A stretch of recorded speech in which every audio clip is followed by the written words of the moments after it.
very strong, strong thing. Belief. It's almost synonymous with faith. And some people say, I don't believe in things. I believe. I believe if a person keeps telling me they're going to do something for me and they don't do it, that they're not going to do it for me the next time they say they will. If I purchase a book, I have to purchase it with the intention or with the belief that it will satisfy my convictions or my search. If I beseech a certain education, I have to believe that the curriculum has something to offer me. So we all have to believe. But our belief should be predicated based on facts, a culmination of them. That's our strongest belief, based on facts. Belief is a very strong thing. There's something called placebo. And you can tell somebody that this pill is going to heal them. It's going to cure your disease. And just the belief that that pill will cure your disease will remedy their ailment. Only for one to find out that this was a dud pill. This was baking soda filled. But it's called placebo effect. So I oftentimes look at religion like it's one of the world's greatest placebos. People oftentimes give credit to their religion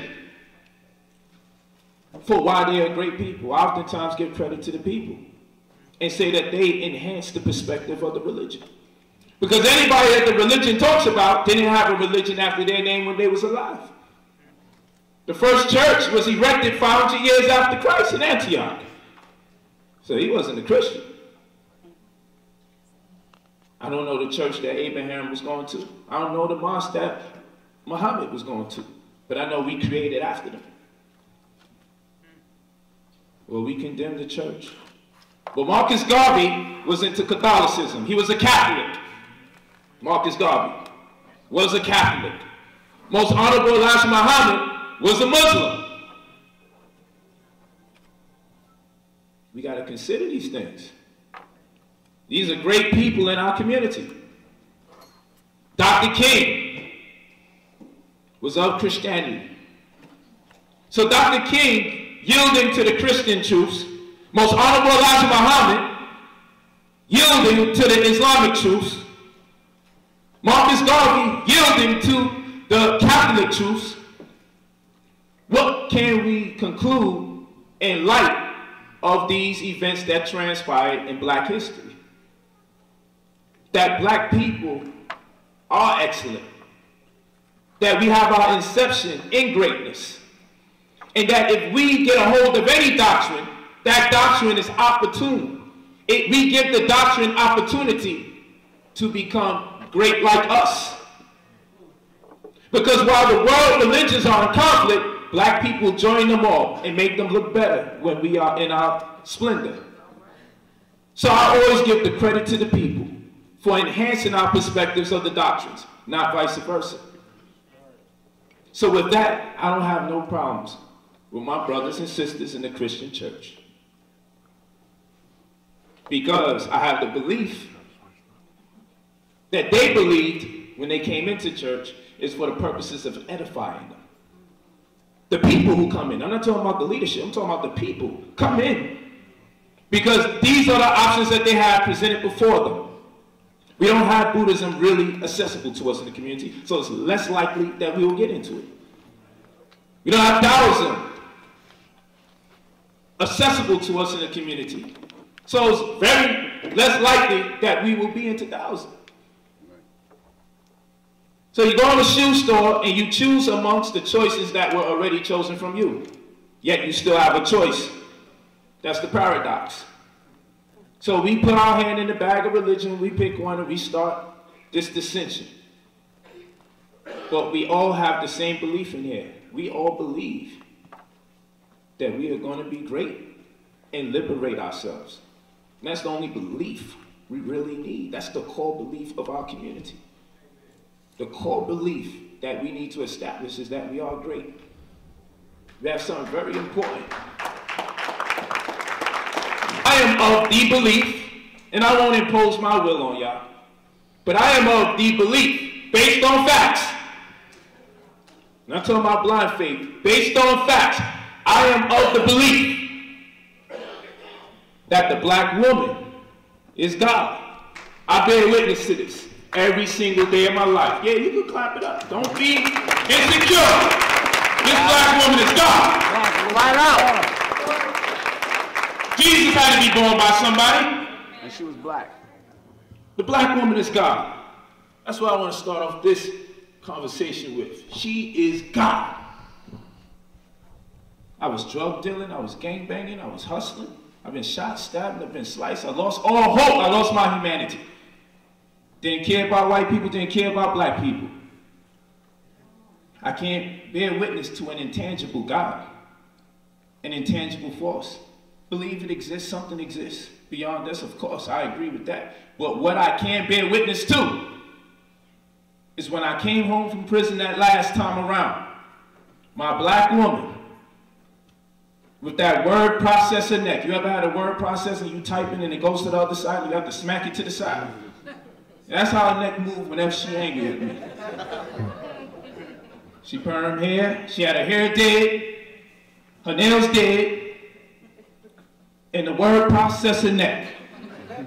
Stressing me out every day, but visit me as much as she can in prison. And I was so happy when I first went to prison. I felt like I accomplished something. Because the first time I went in and I came out alive, I felt I got my stripes. Then I went into prison for something more intense, for murder.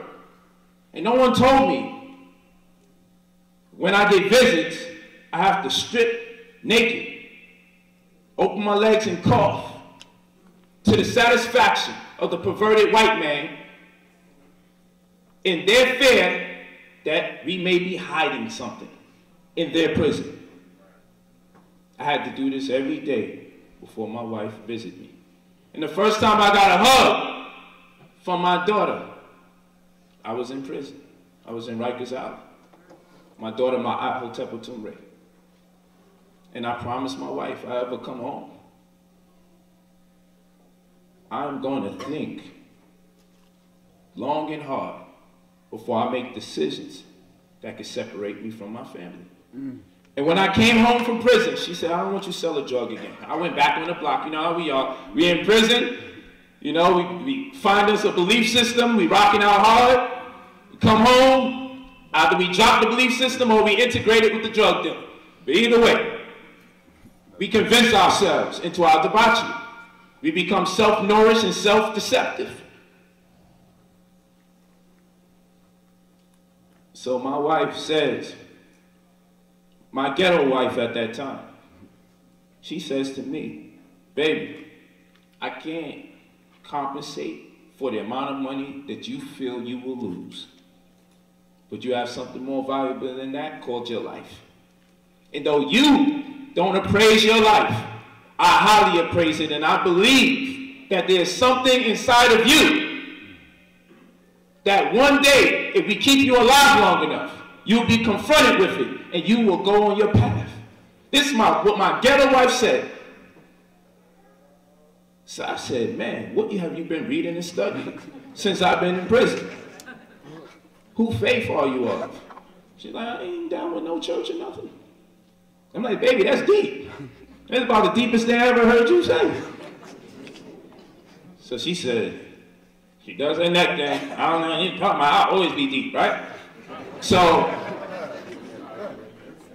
I said, so what do you suppose? What do you propose? Well, while you was in prison, I decided I was going to get 2 jobs. And I'm going to give you a whole check of mine. One for you and the other check for me. And if you need more, I will give you some of my second check. And she said, I will do this for as long as it takes. But all I ask you, the only condition is that you read every single day long and hard. And I don't want you to come out this house again until you are alert black men. This is my ghetto wife, not part of no doctrine.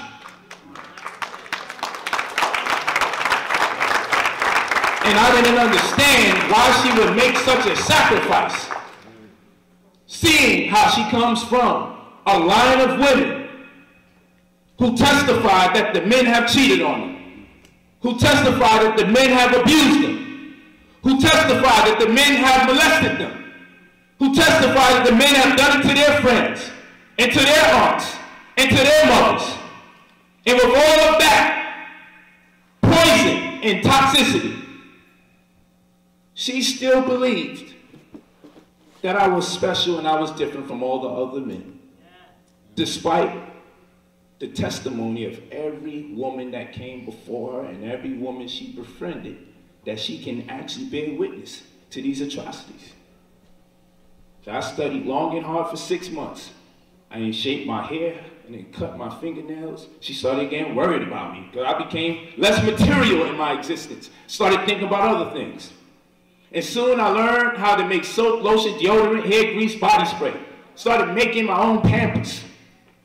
Because I found out there was putting things in Pampers, giving the children asthma. So I said, okay. And eventually I opened up my first bookstore. Then I opened up a second one, then a third one, then a fourth one, then a restaurant. My black woman, when I didn't have an apartment and I got my first opportunity to get a store, she slept in the store with me.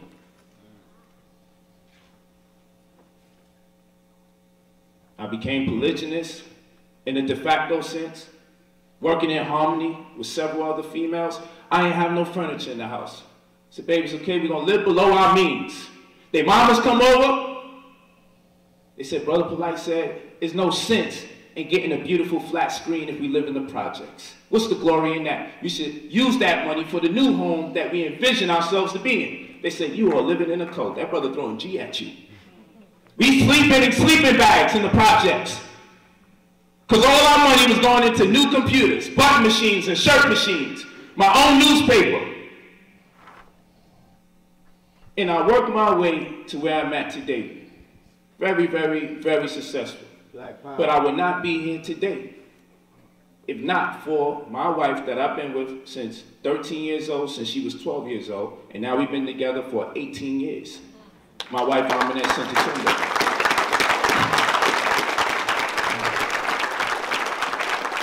So when people ask me, who saved you? How you become the man you have become today? I say the black woman saved my life. And she can save your life too. You see, when people feel like they got saved by Jesus, they evangelize, they propagate, they go door to door and they go knocking. So I wrote a book called Was Jesus Breastfed? And in the confines of that book, I stipulate that the black woman is God. And much like a Jehovah's Witness, I went door to door to reinforce the zealousness, the love, the conviction that the black woman is great. I went door to door telling everybody a black woman just saved my life. Not that same woman that got me on child support. Come on, homie. I said, the black woman saved my life, she saved yours too. Said, no. Now shorty that got me locked up for domestic violence, and she didn't even have a bruise on her body. I said, yeah, that black woman. The black woman's gone, she's stripping, she's twerking. How much of those women twerking do you think got a real man? How many of them you think are married happily? Think about it. So, should we condemn the black woman because she's single, or should we talk to the brothers about how to communicate with women? If women don't have a man and they going out there stripping, and we know it's a higher probability she won't strip if she has a man that loves her, should we not teach the brothers humility and whatever we need to teach them in order that she can faithfully can commit to her black man? I believe there's something wrong with the way we raise our children and it's transgenerational behavior stemming from slavery. See, much like how the white man will pull up in front of the black house and the black woman will come out and prostitute herself for this white man, exchange sexual favors for pennies because she had to feed her family and slavery wages were little to none. So he would pull up and honk his horn, hence the term honky. So the honky would come, she would prostitute herself so she could feed her family because she didn't want to die impoverished, to watch her children die as an end result of her own poverty. This was not practiced for 1 year. This was not practiced for 10 years. This was not practiced for 100, 200, or even 300. So when a black woman today is called epigenetics, this means that information gets dumped into our DNA and passed on from one generation to the next. And upon circumstance or stimulus of a similar event, experience, or emotion, the response will be reminiscent to that of your ancestors. So, no way out. And she then does things to prostitute herself, or things that compromises her moral integrity as a woman in exchange of money. This is learned behavior. This is not who the black woman was when she was born. It's embedded into her psychology and dumped into her DNA. We don't start changing the circumstances or educating about the effects of the circumstances. She will in turn prostitute herself in fear that she may be impoverished. And before she subjects herself to destitution, she's going to do whatever she can to try to save her family. I'm not vindicating the sisters for twerking and doing things that are compromising and demeaning. I'm saying you got to understand the nature of the situation. If you are raising your little girls to have baby dolls at a young age so they can practice being mothers, and you're giving your little boys toy guns to play with so they can practice being shooters, the little boys will be more likely to raise a gun before they're likely to raise a child when they get older. It's just psychology. Because you don't want your son playing with little dolls in fear that he may become a homosexual. You made the strongest act of manhood synonymous with homosexuality. So our little boys can't pretend to be fathers because it's going to make him look like a homosexual because he's playing with little dolls. He can't pretend to push a stroller at a young age. That's gay. He can't pretend to change a pamper. That's gay. He can't pretend to hold a baby crying. That's gay. So we are inbred with this resentment of being fathers. It's embarrassing because of the way we're raising our children.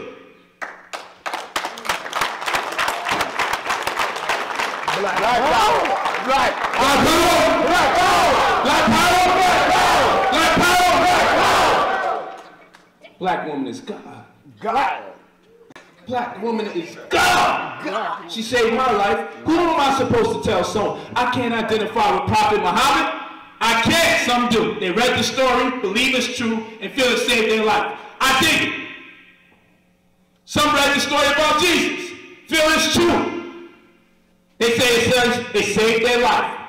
I dig it. That black woman saved mine. Why should I throw her under the bus and exchange her for a white or black incorporeal rendition of the same? The physical black woman saved my life. She motivates me and she inspires me to come home. Black power. And I come home to my wife's black power, brother. When I come home to the women of my household, they love a revolutionary. They do. Say how much you love a revolutionary. Open up that book, baby. I open up the book, she showed me some leg. So what if I read 2 pages? She showed me a little more leg. I'm gonna read the whole book. I'm gonna read another book. And I'm gonna read as much as books as I have to, so you can keep me motivated. Black power. They gonna say, oh man, so you're only reading, so you got sex with your wife? It's part of the perks. And those of you that may feel uncomfortable about that, understand this. If the woman wants a drug dealer, the community is bound to be filled with drug dealers. If the woman wants a trap rapper talking about the fratricidal war that we should engage in amongst each other, then the men are going to turn into trappers and drug dealers in the community. Make it plain. The black woman is God. When she goes to the club, it is free. We We gotta pay. If we go to a club where we ain't gotta pay, it is a homosexual club. Make no mistake about it. The black woman is God. She walk around here and do what she want, when she want, how she want to do it. And men are jealous of women because of their social stance and disposition. I know it's hard, but you gotta understand the terms and the circumstances. I'm not saying all these black women are in their right mind, no more than I believe the black men are in their right mind. I'm saying if you really are conscious and you understand how we got here, you can only condemn each other for so long before you just bear witness that we are sick. So we gotta stop this. Oh, she's stripping. Oh, she got some child support. Understand the conditions is where the healing takes place. Understand we didn't kidnap ourselves. We didn't strip ourselves of a thorough knowledge of self. We didn't take away our native tongue.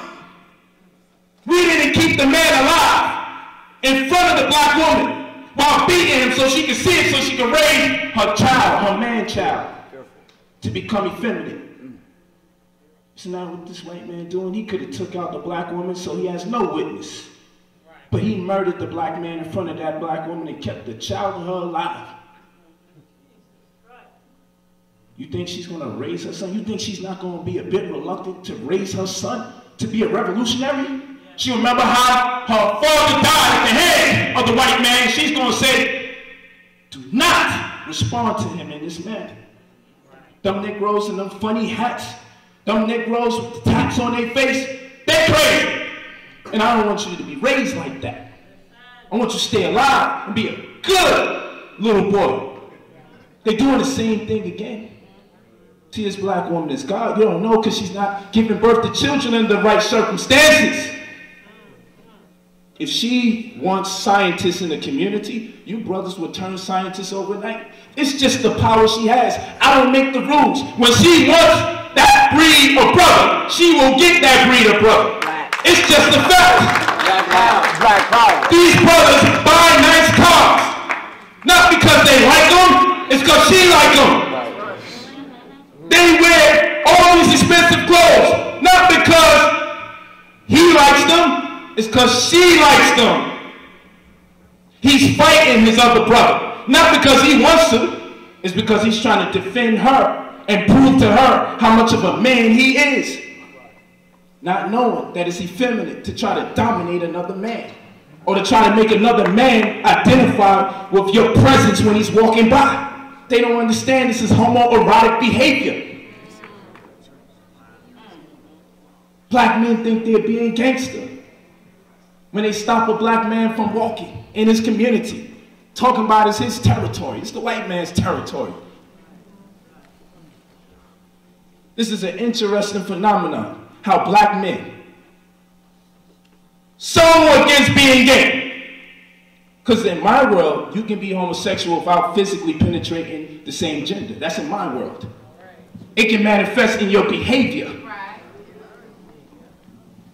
So when black men are being raised in single-family households,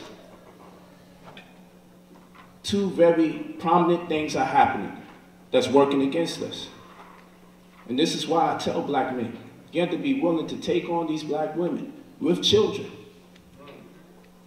It's part of the revolution. I don't want to deal with no women with no children. Come on, I've done it. I know what it is. I'm a young man. Get me a woman a little older than me. And the homie called baby daddy's wondering, yo, how you dealing with him, dealing with those women? And you ain't dealing with me by myself. I know what it is, it's hell. But the truth of the matter is, we've been making children under horrid circumstances, stark circumstances. We had war, and part of this war is to now adopt the children. Whether you are in a relationship with them or not, you have to start embracing these young men and these young women walking these streets as your very own. You cannot turn your head against these brothers and sisters that's out here on these streets with no man, because if they don't have a man figure in their life, and this young man is being raised by this black woman to the best of her ability. And we thank you, sisters, for raising them to the best of your ability by yourself. But make no mistakes, it should not go on for so long. Find them a mentor. If you can't find you a man, because it's not a good one, based on your criteria within X amount of square miles radius, don't let that be an excuse. Get them into some kind of mentorship program where a black man to preference can discipline them, whether it's in sports, whether it's in art, whether it's in music. Get a black man involved, because a black man being yelled at or disciplined by a black woman for most of his life is not healthy. It makes him effeminate in nature. He has testosterone. He has a deep voice. So we may not mistake him for being effeminate, but the fact that he wants to kill his brother because of a bag of weed, or because he made fun of him in front of another girl, only displays the detriments of being raised by a woman minus a man. He's overly emotional. Now, emotion is great the way it is in black women, because it's a black woman's emotion. So I don't want you to think, oh, something's wrong with black women because they're emotional. No, no, no, no. Black women being emotional is fine with me. But black men being black women emotional is not fine with me. That is causing murder in our community. They have father issues, and they're lashing out on other black men that they're disappointed in for not being their daddy. And this black woman here has practiced being a man for so long that the men that she meets in her life feel like they're being confronted with masculine energy when he argues with her. And sometimes it leads to him abusing her. Is it an excuse? Am I vindicating him? Not at all. You should not hit that black woman. But I'm telling you, uneducated black men that need healing, that were not raised with a man in their house for years, when they get in a relationship with a black woman who's been raising little boys or little girls, pretending to be father sometimes and being mother all the time, and then happen to be father most of the time, she cannot shake playing the role of a man if she's been playing the role of a man for all those years as a single mother. So she's going to be more masculine than any man wants her to be, because this is not an act. This is a behavior. She has to be daddy when daddy's not there all those years. She has to get into the daddy psyche. She has to get into a male psyche. Her performance has to be no less than Denzel when she's performing the role of dad in the house, in order to be convincing, in order to raise her child successfully. But the adverse effect to that is that when she gets into a relationship with a black man, she's going to behave like a man on too many instances. There's nothing wrong with this black woman. It's the circumstances that she is subject to. It's what she has been vulnerable to. This is the pain that we deal with in our community. We got to understand it so we don't lash out and hit her. She got to understand us. That with all the child support stories, the brothers are kind of trying to hide. They want to embrace you, they want to have sex with you, but they're thinking, dang, I don't want to wind up like a homie who can't drive his car. I don't want to wind up having to go back to Jamaica before they tell me I can't use my passport. I know a lot of homies who flew out of the country. So what do? I'd rather have sex with someone outside my race, because they don't do us like that. No, you have black issues because you're in a black community. If you was in the Chinese community, you have Chinese issues. You just happen to have black issues with black women because you're surrounded by mostly black people. It's bound to happen. Chinese people don't have black issues in their Chinese community. They have Chinese issues. But they don't say Chinese on Chinese crime. And they don't say white on white crime. Was it a black man that drove his car in France and killed all those people? And some white kid in UCLA college killed his teacher, killed his wife, and then killed himself? Was it a black man that went into Columbine and killed all those people? But we get all the helicopters and the snipers, the police on foot and the police on bike and tanks, when we conduct a peaceful remonstrance amongst the people. I say the black woman is God. Do you know raising this baby with no man while you conceiving? Don't you know your emotions diffuse through the umbilical cord into the baby? When a woman is born, she's born with all the ovate cells she will ever have. This means she's born with all her potential children. Which means from the time your mother was born, before she even had a relationship with anyone, she already been subject to the emotions and the stress incurred from life up until the point that that child is born. You are a summation of everything that transpired when you come into this world. Women are born with all their potential children from the time that they are born. Understand, when you spiritually, physically, or mentally afflict this black woman, you are killing your future children. You are making them hate you before they come into this world. Understand, when you stress, when you impose trauma on this black woman, you impose trauma on your future children that you don't even see yet. They'll grow up to hate you before you get a chance to raise them on day one. Look at these hospitals. You give birth to your children in the hospital. They're subject to the halogen lights. That's a shock to the central nervous system of the child. Deadens any God genes they would have, because they're supposed to be born to candlelight. You know how it feels when you're in the house and you step outside, subject to the sun, for the first time after hours of being in low light in your house, you get a headache, don't you? How you think it feels when you're in the womb for 9 months? The children really 12 months, 3 months inception, because the woman has to go through 3 perfect ovulations before she can even be able to conceive, to go through the 9 months gestation. But that's another class. So 9 months of darkness, let's just say that. And then come into this world to bright artificial lights that don't biologically embed, because sunlight is actually a part of food. Plants use it.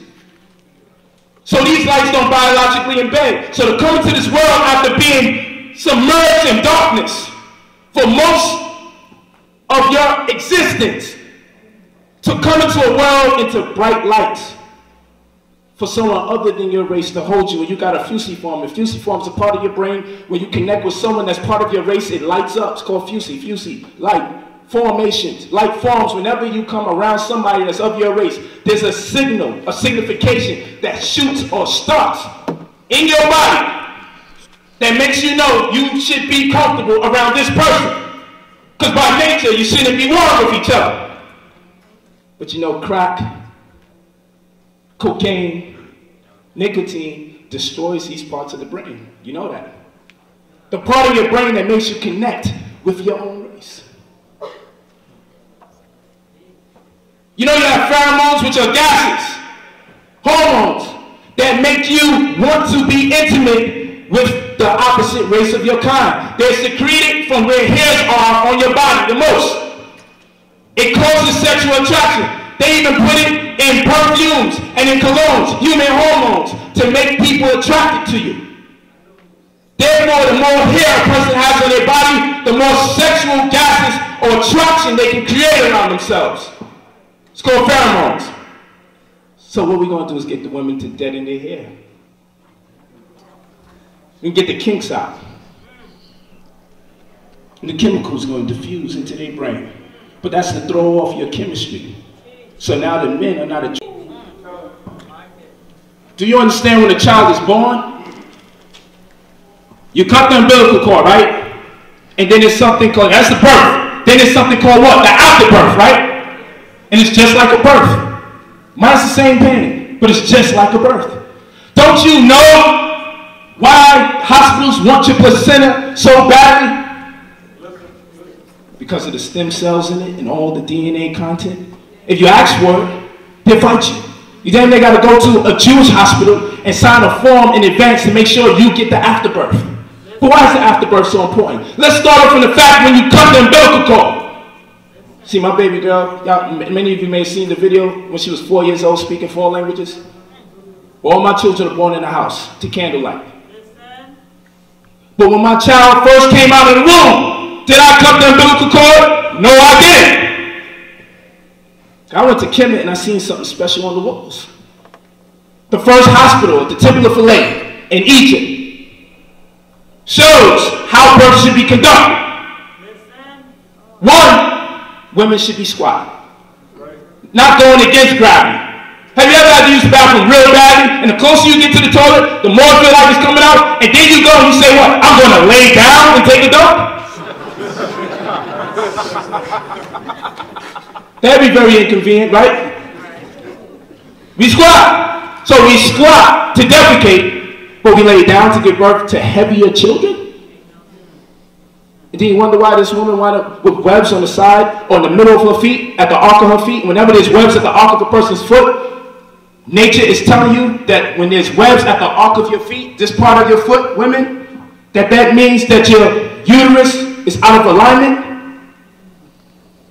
Because when the child starts to rotate to come on out, your uterus shifts.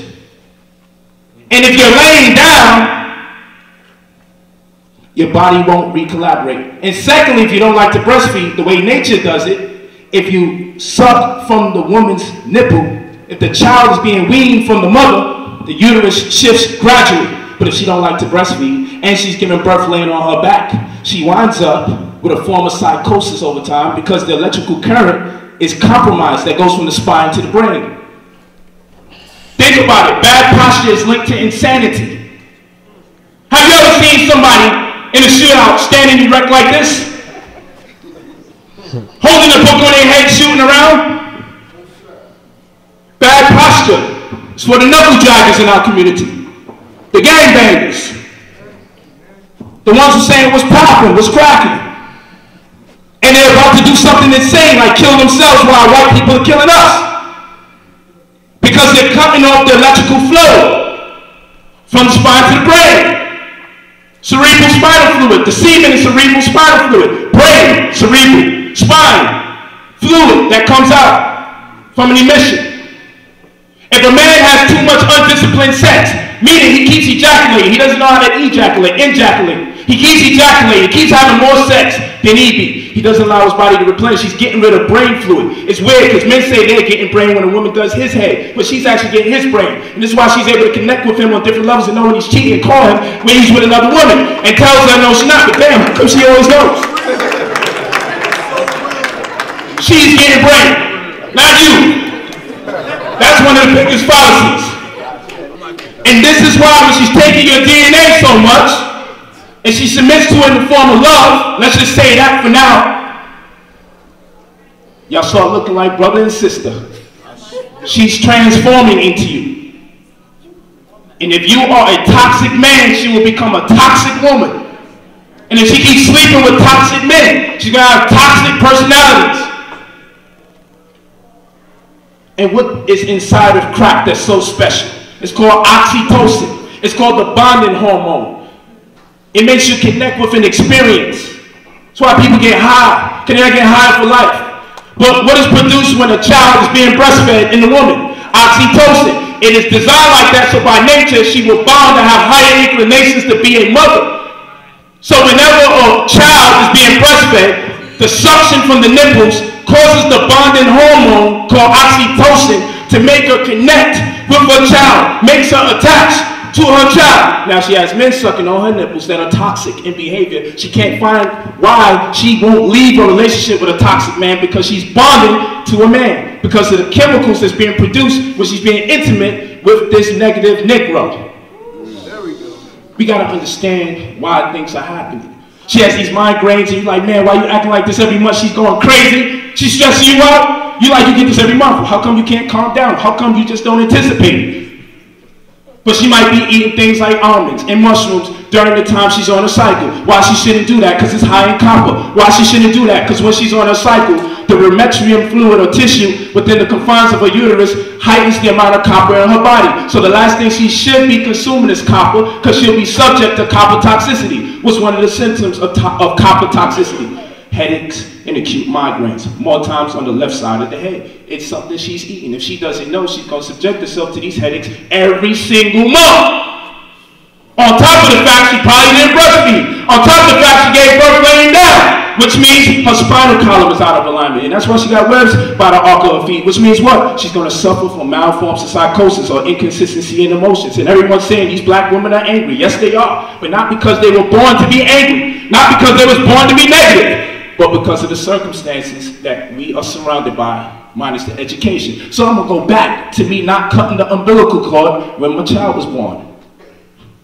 What did I do? The child is born. You see the umbilical cord. You don't cut it. The first birth happens. You wait for the second birth. You allow the placenta to stay connected to the child. And you watch it contract. Because those are the stem cells going through the umbilical cord into the child to protect it from future disease, to heighten the intelligence, to heighten the digestive system. So we can really see how great black people are. People are amazing under drugs, 50-cent sodas, pork fried rice, and 2 chicken wings. We are amazing. But imagine if we do it under right conditions and circumstances. We would give birth to God again. Black power. Black power. Black power. Black power. Black power. See, I know the black woman is God because I got the truth. She has this colostrum fluid that she secretes and she gives to her children, at least inside of the first 3 months, that heightens the IQ, heightens the digestive system, heightens the reality. Did Jesus' mother go to Pathmark to get some Similac, or did she breastfeed Jesus? Because she breastfed Jesus. Jesus had his IQ heightened because of his mother. Had his digestion heightened because of his mother. Had his immune system heightened because of his mother. But she's not even allowed to be in the Trinity. Damn. But when they want to kill baby Jesus, she had to hide with him in the womb. But we don't want to praise the woman that gave birth to the Messiah. If I were to ask you right now, what is Most Honorable Elijah Muhammad's mother's name? What is Martin Luther King's mother's name? What's Marcus Garvey's mother's name? We don't know. Well, he sometimes hate black people. See, we're not asking about one instance in time. This didn't happen for 1 year, the raping. This didn't happen for 10. It didn't happen for 100. It didn't happen for 2, 3, or 400 years. Almost 500 years straight of rape. There's something called cellular memory phenomenon, CMP. Cellular memory phenomenon is when you get an organ donor, somebody gives you a liver or a kidney, and you start adopting their personality, smoking cigarettes when you never smoked them, having dreams that don't really associate or affiliate or correspond with things or experiences that you went through. Cellular memory phenomena, CMP. You get an eye transplant, and you pick up the personality of the person that you got the eye from. It's called CMP, cellular memory phenomenon. 1 out of every 3 people that gets an organ, the recipient picks up the personality of the previous owner of the organ. Now, I say if an eye can do that, if a liver can do that, if a kidney can make you pick up someone's personality, how powerful is the slave master's sperm? Not for 1 year, but for 400 plus. So you're mad at black people, but you don't understand some of these people just look black. But when they look in the mirror, something compels them to change the way they look,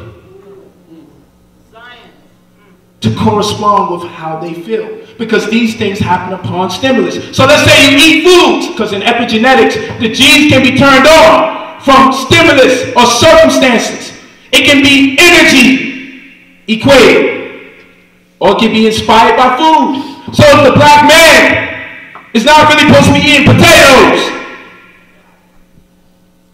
because hard for us to break it down, the skin of white potatoes made up of arsenic, which is used to make rat poison, but never mind that. Idaho potatoes are made from human excrement or feces. It's a fact. You can look it up. It's okay. You can look it up. But you like them because they're longer. Make longer french fries. It's okay. Human feces has that effect on potatoes.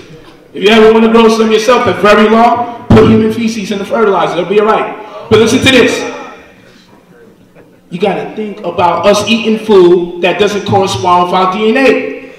And think about us being raped all those years. Then your genes is going to have to tap into the European you to break down the food the right way. And our music used to be on middle C, but we don't know music no more. We don't play with real instruments no more. So the music used to be on middle C. They sped the music up, which is making us older. Age, advanced glycation in. It's making the sugars in our body make us have wrinkles and get older quicker. When the music speeds up, microwaves use sound waves to cook food.